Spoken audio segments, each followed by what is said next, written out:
আমাদের দেশটাতে বর্তমানে ধর্ষণের মহোৎসব চলছে। রাজনৈতিক অঙ্গন বলেন, সামাজিক অঙ্গন বলেন, ধর্মীয় অঙ্গন বলেন, সব জায়গাতে সমান তালে মনে হয় যেন এক প্রতিযোগিতা চলছে, কার থেকে কে বেশি ধর্ষণ করতে পারে। এবং এটি একটি জুলাই মাস নয়, মনে হয় ধর্ষণের মাস হিসেবে বললে আরো ভালো হয়। খুবই লজ্জা হয় যখন দেখি আমাদের মতো টুপি পাঞ্জাবি পরা, দাড়ি এবং মাথায় লম্বা পাগড়ি এরকম হুজুরেরা যখন ছোট্ট ছোট মাসুম বাচ্চাদের সাথে এমন অমানবিক, কি বলবো আসলে, এমন নিকৃষ্টতম কাজে লিপ্ত হয়, তখন আসলে বলতে বাধ্য হই যে আমরা এখন বর্বর সমাজে বসবাস করছি। আমাদের নীতি নৈতিকতাটা কতটুকু যে আমরা বিসর্জন দিয়ে মানুষ থেকে পশুত্ব বরণ করেছি আমরা। এদেরকে আসলে কোনো শ্রেণীতে এদেরকে ডিভাইড করার কোনো সাধ্য অন্তত আমার নেই। কি বলবো আসলে, কোন শ্রেণীতে এদেরকে ভাগ করব বা কোন শ্রেণী থেকে এদেরকে তুলনা করব কোন শ্রেণীর সাথে?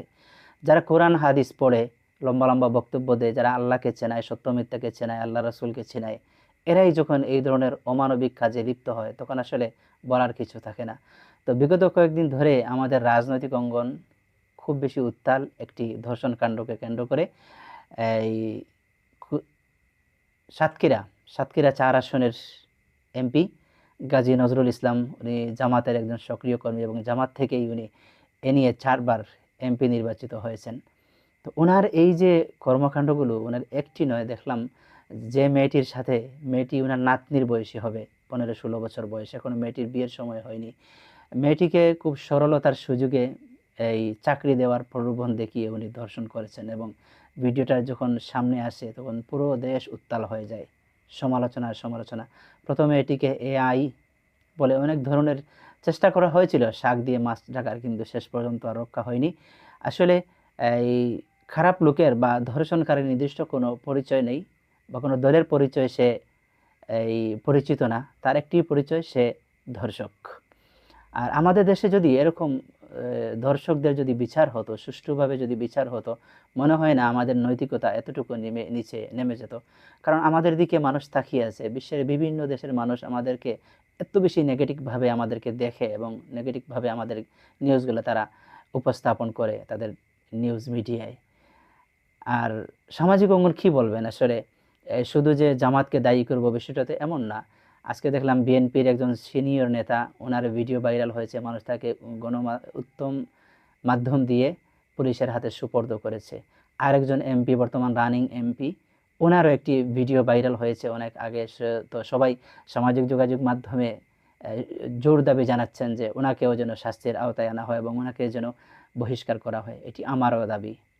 কারণ এই ধর্ষক যারা বা খারাপ মানুষ যারা, দুশ্চরিত্রবান যারা, তাদের আসলে নির্দিষ্ট কোনো লেভেল নেই, তাদের একটি পরিচয়, তারা ধর্ষক। এদের আসলে ইসলামে তো কঠোরভাবে এদের শাস্তির বিধানের কথা বারবার বলা হয়েছে, কিন্তু কে মানে কার কথা? ধর্মের দোহাই আমরা সবাই দেই, কিন্তু যারা আমরা ধর্মের কথা বলি, সত্যের কথা বলি, এরাই এই কাজটিতে বেশি লিপ্ত। বিশেষত দেখেছেন আপনারা, মসজিদের ইমাম, মাদ্রাসার শিক্ষক, কি বলবো, ছোট্ট মাসুম বাচ্চা, সে এই যৌন যে একটি বিষয় বা ধর্ষণ যে একটি বিষয় এখনো তার বোঝার সময় হয়নি, কিছুই বুঝে না। ফেরেস্তার মতো মাসুম বাচ্চা, এদেরকে নিয়ে বলাৎকার করে। প্রতিদিন কোনো না কোনো জায়গায় দেখবেন একজন হুজুর ধরা খেয়েছেন বলাৎকারে, একজন নেতা ধরা খেয়েছেন। আজকে দেখলাম আমাদের সিলেটে এই গোয়েনঘাট এলাকায় একটি ঘটনা, ছোট্ট মাত্র ষষ্ঠ শ্রেণীতে পড়ে একটা মেয়ে, কিছুই বুঝে না এখনো।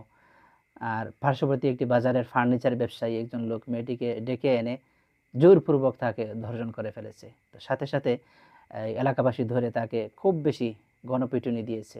এরকম শত শত ঘটনা, কোনটি বলবো, কাকে ছেড়ে কাকে রাখবো?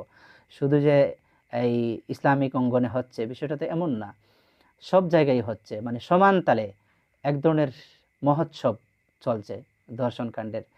আমি বর্তমান সরকারের যারা দায়িত্বে আছেন তাদের প্রতি সবিনয় অনুরোধ করব, শুধুমাত্র গাজী নজরুল ইসলামের বিচার করলে হবে না, এর সাথে আরও যারা জড়িত, আরও যাদের ভিডিও ভাইরাল হচ্ছে, তাদেরকেও শাস্তির আওতায় আনতে হবে। আর আমরা তো আসলে একপাক্ষিক বিচার করি এবং একপাক্ষিকভাবে আমরা কাউকে দোষারোপ করি।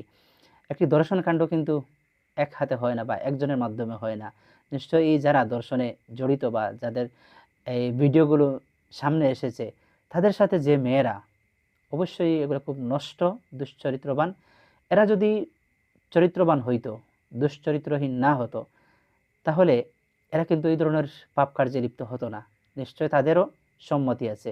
শুধুমাত্র দর্শককে ধরে বিচারের আওতায় আনলে হবে না।